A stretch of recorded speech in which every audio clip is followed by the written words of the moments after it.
നിങ്ങളുടെ മാധ്യമ പ്രവർത്തകർ രൂപതയുടെ എല്ലാ കാര്യങ്ങളിലും ഏറെ ശ്രദ്ധിക്കുന്നവരാണ്.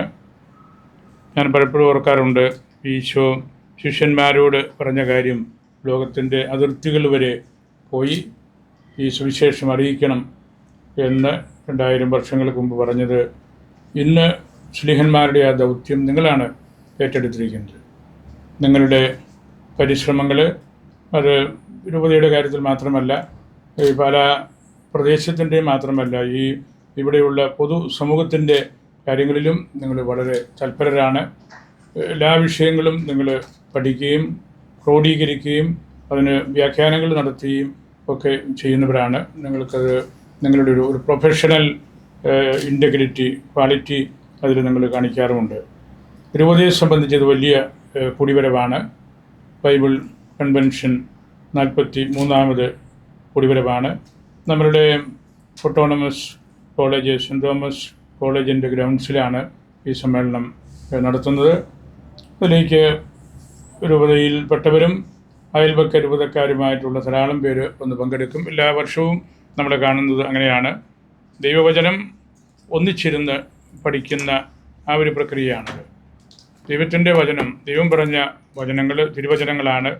അത് നമ്മൾ സഭയായിട്ട് ഒന്നിച്ചിരുന്ന് വലിയ സമൂഹത്തിലിരുന്ന് അത് കേൾക്കുകയും അതിനെ വ്യാഖ്യാനിക്കുകയും ഒക്കെ ചെയ്യുമ്പോൾ അതിന് കൂടുതൽ പ്രസക്തിയുണ്ട്. ദൈവത്തിൻ്റെ വചനം നമ്മൾ നിരന്തരമായിട്ട് വ്യാഖ്യാനിക്കണം. വെറുതെ നമ്മൾ വായിക്കുക മാത്രമല്ല.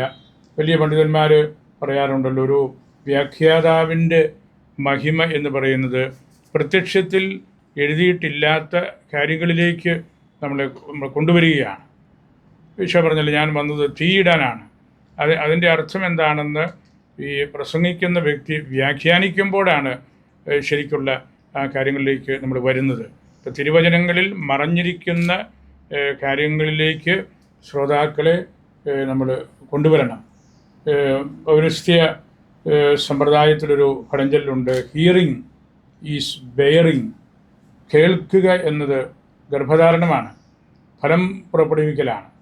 ഫ്രൂട്ട്ഫുൾ ആകുന്നത് അങ്ങനെയാണ്. പരിശുദ്ധ അമ്മയെ ഉദ്ദേശിച്ചാണ് പ്രത്യേകിച്ചും അങ്ങനെ പണ്ഡിതന്മാർ പറയുന്നത്. ഹിയറിങ്, ദൈവത്തിൻ്റെ വചനം കേട്ടു. Hearing is bearing. നമ്മളും ഇവിടെ 5 ദിവസം സെൻറ് തോമസ് ഗ്രൗണ്ട്സിലിരുന്ന് തിരുവചന വ്യാഖ്യാനങ്ങൾ കേൾക്കുമ്പോൾ നമ്മളിൽ ഫലം പുറപ്പെടുവിക്കുകയാണ്. സഭയായിട്ടാണ് നമ്മളിരിക്കുന്നത്, ഒന്നിച്ചാണ് ഇരിക്കുന്നത്. പഴയ നിയമ വ്യാഖ്യാനങ്ങളും അവിടെ ഉണ്ടാകും. പഴയ നിയമത്തിൽ മറഞ്ഞിരിക്കുന്നതും ഈശോയാണ്. ആ ഈശോയിലേക്ക് ഈ സമൂഹത്തെ കൊണ്ടുവരുന്ന വലിയൊരു ക്ലേശകരമായൊരു കാര്യം കൂടിയാണ്. ഈ 43 വർഷങ്ങളായിട്ട് നമ്മളൊരു വലിയ സംസ്കാരം ഇവിടെ രൂപപ്പെടുത്തി കഴിഞ്ഞു. നമുക്കിതിൽ നിന്ന് മാറി നിൽക്കാനാവില്ല. ഇത് മുമ്പോട്ട് പോയിക്കൊണ്ടിരിക്കും. ഇതിലേക്ക് ശ്രദ്ധിക്കുന്ന ധാരാളം ആളുകൾ ഫിസിക്കലായിട്ട് ഇവിടെ വന്നും മറ്റ് നിങ്ങളെപ്പോലുള്ള മാധ്യമ പ്രവർത്തകരുടെ സാമർഥ്യം മൂലവുമൊക്കെ ഇവിടെ നടക്കുന്ന കാര്യങ്ങൾ ലോകത്തിൻ്റെ അതിർത്തികൾ വരെ എത്തുന്നുണ്ട്. അതിന് നിങ്ങളെ ഞാൻ പ്രത്യേകമായിട്ട് ഓർക്കുന്നു. നല്ല ക്രമീകരണങ്ങൾ നമ്മൾ ചെയ്തിട്ടുണ്ട്.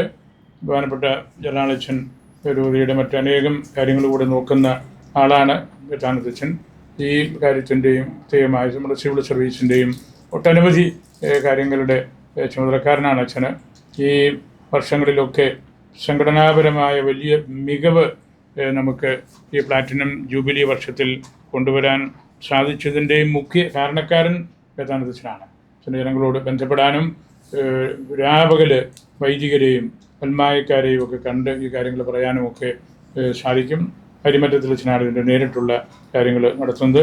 അച്ഛന് റോമിൽ ഉന്നത വിദ്യാഭ്യാസം നേടിയ ആളാണ്. നമ്മുടെ ദൈവാരാധന ക്രമത്തിലും വിശുദ്ധ ഗ്രന്ഥ വായനയിലും വ്യാഖ്യാനത്തിലുമെല്ലാം അച്ഛൻ വളരെ മുമ്പിൽ നിന്നുകൊണ്ട് അനേക കാര്യങ്ങളെ പഠിപ്പിക്കുന്ന ആളാണ്. അച്ഛൻ്റെ നേതൃത്വത്തിലാണ് അച്ഛൻ്റെ എസ്തേൻ ചേച്ചനിവിടെയുണ്ട്, ജോർജ് കുട്ടിയുണ്ട്. അങ്ങനെ വലിയൊരു ടീമുണ്ട്.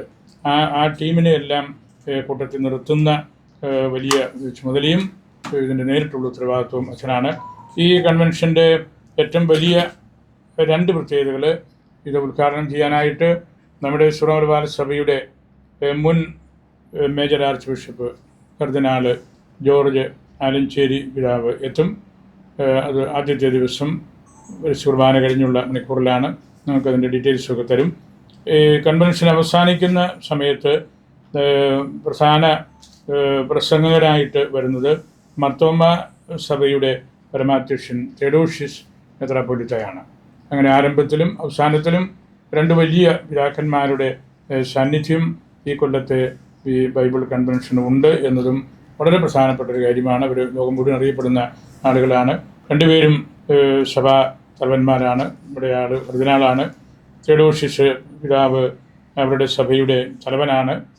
അങ്ങനെ നമുക്ക് വലിയ പിതാക്കന്മാരാൽ സംരക്ഷിക്കപ്പെട്ട ഒരു കൺവെൻഷനായിട്ട് ഈ തവണത്തെ നമ്മൾ മാറ്റുകയാണ്. അതിനുവേണ്ടി നമ്മൾ പ്രാർത്ഥിച്ചുകൊണ്ടിരിക്കുകയാണ്. സംബന്ധിച്ച് മറ്റ് ക്രമീകരണങ്ങളെല്ലാം നിങ്ങൾക്ക് തരുന്ന ഈ പ്രിൻ്റ് ഔട്ടിൽ ഉണ്ട്. അത് നമ്മുടെ ഇവിടുത്തെ യാത്രാ ക്രമീകരണങ്ങൾ, ഭക്ഷണ ക്രമീകരണങ്ങൾ, പുറം ലോകവുമായിട്ടുള്ള ബന്ധം തുടങ്ങിയ കാര്യങ്ങളെക്കുറിച്ചാണ്. അതേക്കുറിച്ച് എന്തെങ്കിലും കൂടുതൽ നിങ്ങൾക്ക് മെറ്റീരിയൽസ് ആവശ്യമുണ്ടെങ്കിൽ നേരിട്ട് ജനറൽ അച്ഛനോ അല്ലെങ്കിൽ അരിമറ്റത്തിലച്ഛനോ നിങ്ങളോട് ഇപ്പോൾ വീണ്ടും സംസാരിക്കുന്നതാണ്.